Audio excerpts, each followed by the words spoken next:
Thanks, Sean. Ladies and gentlemen, good evening. Firstly, thank you very much to Dr. Mulholland for this invitation. It's very much an honour to address you this evening at the Meal Summer School. I'm going to come at this from a different angle. If Stephen came from left field, I'm going to come at it very much from a practitioner angle, but I don't think you'd expect anything different from two economists to give you two views. Three views? Yeah, there'll be probably a few more than three views by the end.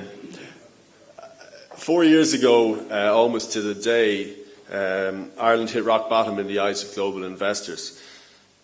The bond market at that time suggested that not only were we going to restructure, but that we would only get that the investors in our bonds would only get back about half of what they put in.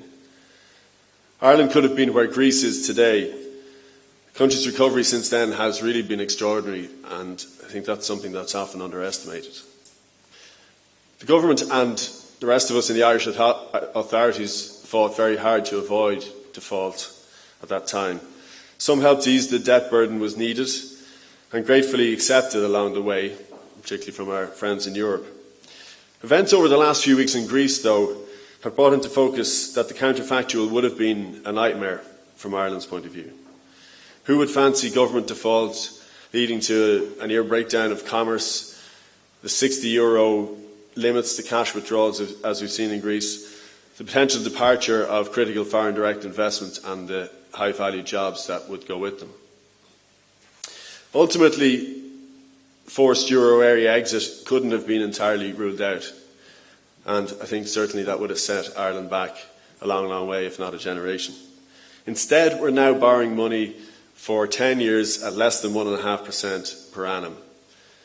Unemployment, Patricia talked earlier about it, is peaked at over 15% back in, I think, February 2012. It's now below 10%, and it's falling at a rate of about 1/10 of a percentage point a month. Employment has increased about 110,000 from the trough, and real wages are starting to grow. Workers are certainly beginning to see an increase in their hours. In short, the immediate future looks bright. Yet we've been here before. I often say that if we could have stopped the clock back in 2001, we were in very good shape. There were no excesses, private and public debt was low, and the credit bubble was yet to blow. Perhaps, though, Ireland has a second chance. So if I can doctor a well-worn phrase from Oscar Wilde, just by one word, to lose one chance may be regarded as misfortune. To lose both looks like carelessness. It may not be 2001 again. Certainly the position is not quite so promising as it was back then. Debt levels are much higher, albeit falling.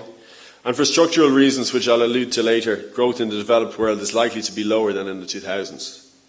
Yet Ireland is about as competitive as it has been at any time since 2001. We're now finally compliant with European rules, and income per capita is growing by about 4% compared with less than 1% in the euro area. There are three questions I'd like to pose tonight, the questions to which may determine whether we seize our second chance to take the economy in the right direction. First, what is our economic model and how do we protect it? We've heard a little bit on that already tonight. Secondly, have we learned our lessons? Probably the key question you want to know answered. And third, do Irish economists look at the economy through the correct lens? And will we read the warning signs next time? And here, there should be some parallels with Stephen's presentation. Ireland's economic growth model, development model, is export-led. It is really hard to see any other option for a country of 4.6 million people. Moreover, it's a development and export model led by multinational companies, which in the main are foreign. In the 2000s, we accidentally tried something different for a time: domestic construction-led growth. This priced out our exporting sector, drove up costs, wages, property prices, although it was kind of difficult to disentangle which led which. Crucially, though, the export model was not broken. Once our price level fell by 5%, wages on average by a similar amount, commercial rents and property prices, house prices by over 50%, we were able to breathe again. Certainly our exporters were able to breathe again. And recently we've attracted a new wave of FDI, the service companies and the social media companies, which are to the fore, certainly in the United States. But other key sectors were already recovering: tourism and agribusiness. And then on top of that, over the last year, we've had this significant bonus of the euro's depreciation on top. I mentioned earlier, it is a fact that Ireland is as competitive as it has been at any time since 2001.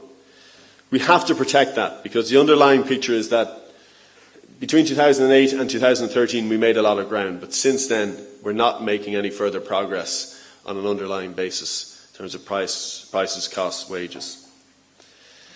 And we can't rely on transitory currency gains either. To keep our competitive edge, I'll outline at least two levers which the state has some control over from a cost point of view, apart from public sector pay.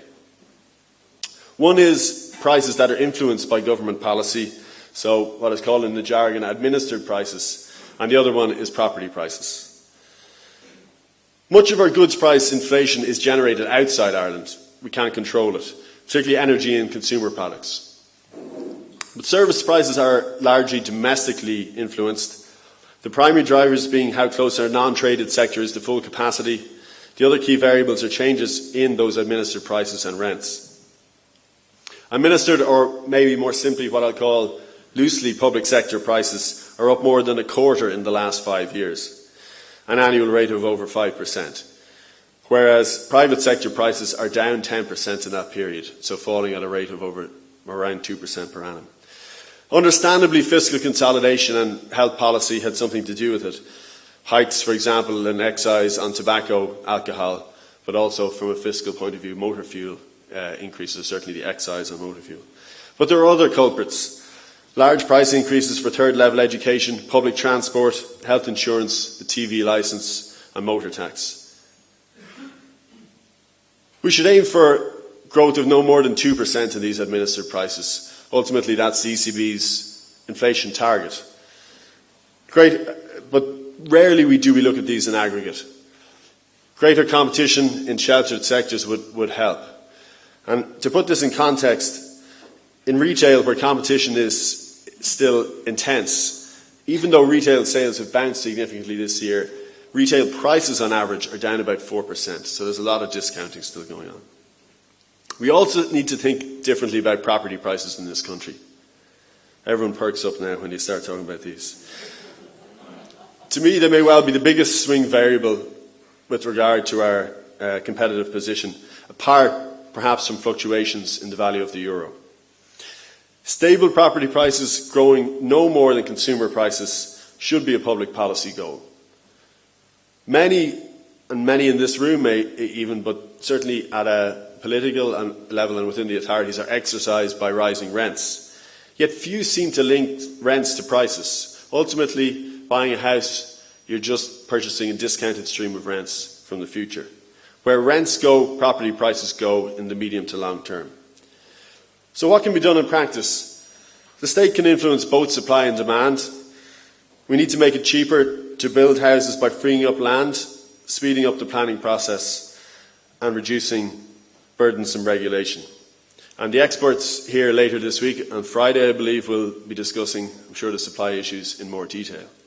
On the demand side, the central bank's new mortgage rules have already seemed to have had an effect on the market, and this should be cheered.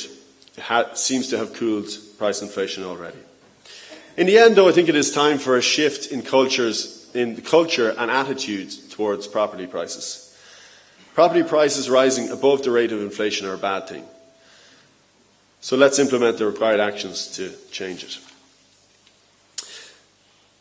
To finish on this topic, looking at our model, the property bubble of the mid-2000s compensated briefly for the loss of export competitiveness it caused.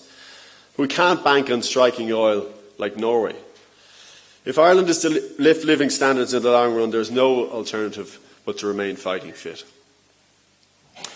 So have we learned our lessons from the crisis? If the goal is to avoid going from boom to bust and back again, it's far too early to say. Certain actions are meritorious. We've passed the Fiscal Responsibility Bill and the Fiscal Advisory Council is up and running on a statutory basis. Statistical fiscal transparency has certainly improved and is now towards the top of the class in Europe. The central bank's macroprudential rules were brave and necessary. Regulation of the financial system has been beefed up. But have we really thought strategically rather than tactically about economic stabilisation policy, particularly fiscal policy? Our record since independence is one of pro-cyclical policy, spending and cutting taxes when flush, and then slamming on the brakes in dark times out of necessity, when neutral or looser budgets often would have been preferable. The ratio of government debt to economic output rose from less than 50% back in 1975 to 100%, or just under, in 1988, all the way back down to 24% at the low in 2006, and back up to a peak of 123% in 2013. The recent peak, I should say, headed for 110. Cultural change is required. High structural deficits mean spend now, pay later, and the next generation pays more tax or sees fewer public services to service interest payments to creditors.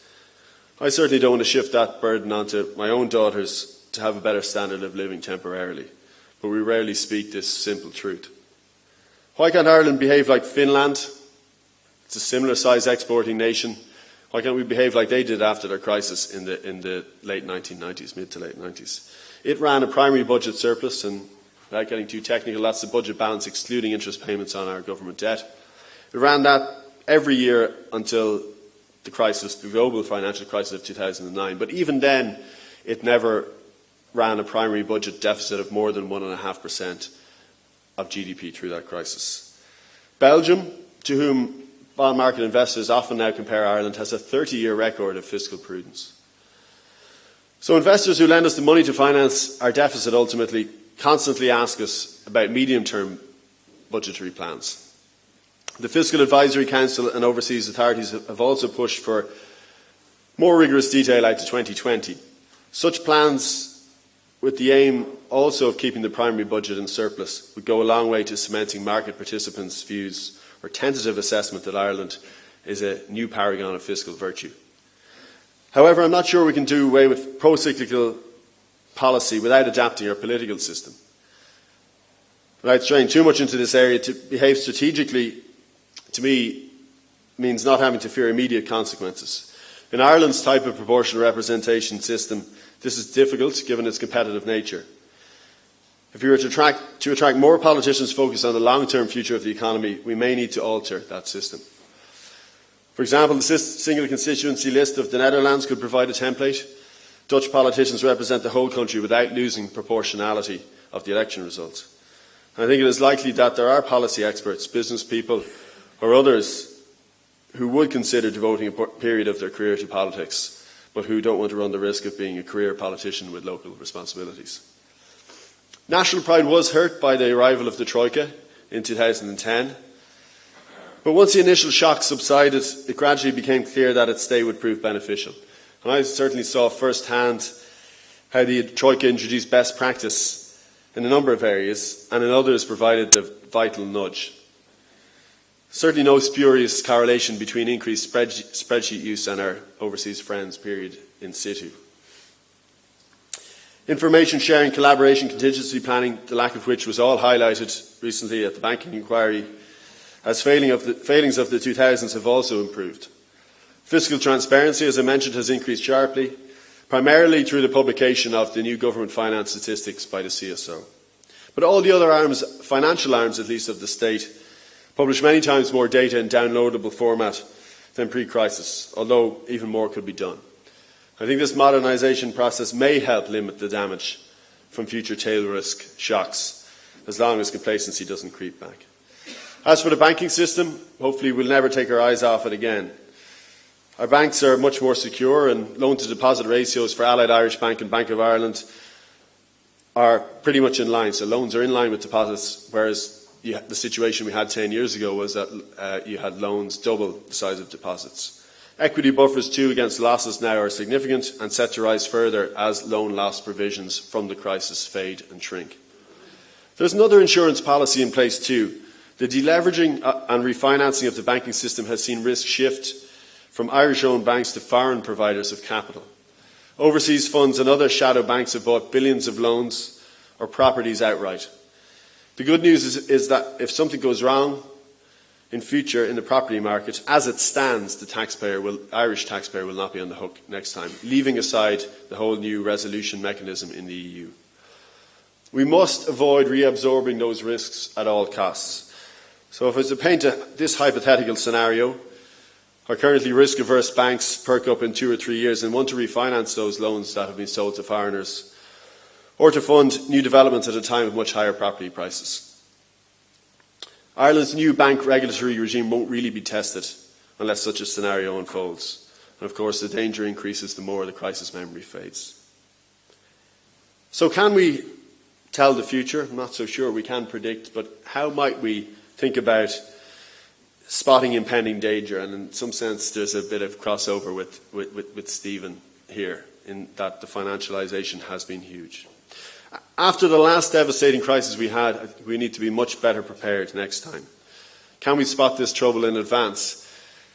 I'll argue that the tools which economists still use to anticipate recessions are faulty and some are possibly even redundant.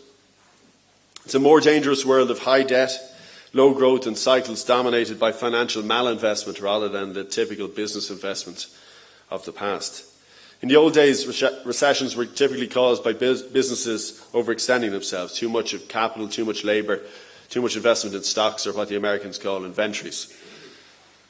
Recessions tended to be shallower, but since the couple of quick-fire recessions of the US in the early 1980s, which is the price paid by the US and the world for chairman of the Fed at the time, Volcker's fight against inflation and the drive which he ultimately did to tame inflation, economic downturns have at least had some roots in finance and the reaction of central banks in the aftermath to the preceding ones.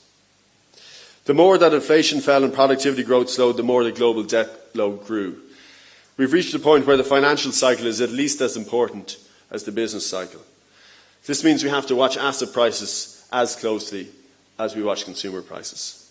And our dependence on the actions of central bankers has become disturbing. Yet, economist models have not really changed. Believe it or not, no mainstream models of the economy fully incorporated the banking sector pre-crisis. Some did not even include credit growth. Now the game has moved on again. Non-banks, or shadow banks as they're called, also known, maybe slightly derogatory and maybe slightly unfairly, have turned central bank money creation since 2009 into potential fuel for the next crisis. The large-scale macroeconomic models that we have, already an imperfect guide to reality, might be powerless to predict the next global shock, given that they don't incorporate any of these. Central banks have created trillions of dollars, euro, yen, from the push of a button over the last 6 years.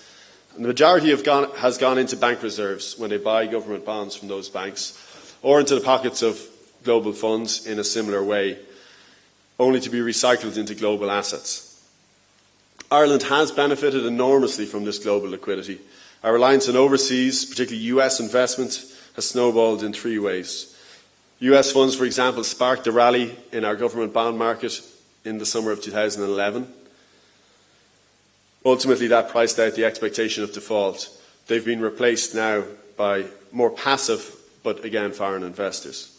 US private equity and hedge funds have also poured capital into our property market since 2012. And lastly and importantly, US multinationals have invested heavily, led by those internet and software companies, primarily moving into Dublin. I mentioned earlier the danger, albeit seemingly remote, of Irish-owned banks buying back the loans recently sold to those foreign funds sometime down the track. I think the risk is much greater that there is a future shock in some other part of the global financial system, leading to a flight of foreign capital and associated jobs from Ireland. Central bank money creation has pushed up the price of assets, equities or shares, corporate bonds and government bonds to high levels in most of the developed world. Meanwhile, businesses and governments in certain emerging market countries have been borrowing heavily in dollars. The US Federal Reserve prices global capital, and it's time, I think, for policymakers here, economists, and all of us really, to start watching closely as the American Central Bank nudges towards its first interest rate increase since 2006, a long time ago. It is a myth, though, that nobody warned about financial risks prior to the last crisis. The Bank for International Settlements, I won't take a show of hands on how many have heard of it, but it is slightly arcane. But it's known as the central bank of central banks, was vocal for many years but was ignored. And its warning bell is ringing again. The BIS is worried that QE programs, quantitative easing programs, and 0% interest rates implemented by central banks have underwritten risk-taking and sowed the seeds of the next bust. It feels that the Federal Reserve has waited too long to start raising interest rates. In its annual report, which was released just at the end of June, it wrote so. Domestic policy regimes have been too narrowly concerned with stabilising short-term output and inflation and have lost sight of slower-moving but more costly financial booms and busts. And the international monetary and financial system has spread easy monetary and financial conditions in the core economies to other economies through exchange rates and capital flows, furthering the build-up of financial vulnerabilities. Short-term gain risks being bought at the cost of long-term pain. So to conclude, I want to again acknowledge Ireland's remarkable turnaround. Only 4 years ago, when Ireland was at its lowest ebb, I was sitting across the table from some investors, emerging market investors, that's how far we'd fallen, with a colleague in New York. And the first question was rather direct. They asked, so our question is not if, but when are you going to default? I think we've come a long way since then over the last few years. Thankfully, that didn't happen, and it seems like an age ago now. In fact, today in the government bond market reviewed, as Sean mentioned, as closer to the well-behaved northern European economies than the other southern European economies that got into trouble like ourselves during the crisis. I'm proud of the work the government and all of us that were involved from the state's authorities put in to claw our way back. It makes the sense of needing to seize our second chance even more acute. Ireland has lots in its favour at the moment, an already competitive economy bolstered by cheap currency, low interest rates, the collapse in commodity prices that we've seen, and billions of foreign capital seeking to invest here. But there lurk still dangers. Dr. Pete Lunn, some of you may know of the Economic and Social Research Institute, he's a behavioural economist, outlined that one of the main human behavioural flaws of extrapolation was an important cause of the Irish banking crisis. We know the current sweet spot won't last forever, but we're hardwired to think it will. Therefore, we must do everything in our power to stay lean, to support our exporters, and never again become overweight like a decade ago. That means aiming to keep property prices close to their current fair value level and avoiding hikes in state influence costs. Fiscal policy has to now become strategic and lean against the cycle rather than pushing it forward. Ireland should aim to build a long track record of prudence and stability. I hope this year's primary service will be the first of a long, extended, unbroken run. Finally, be aware that the risk of a major further shock, another shock from global financial markets, is not far-fetched. Ireland has the opportunity to protect itself this time round, so let's not waste it. Thank you.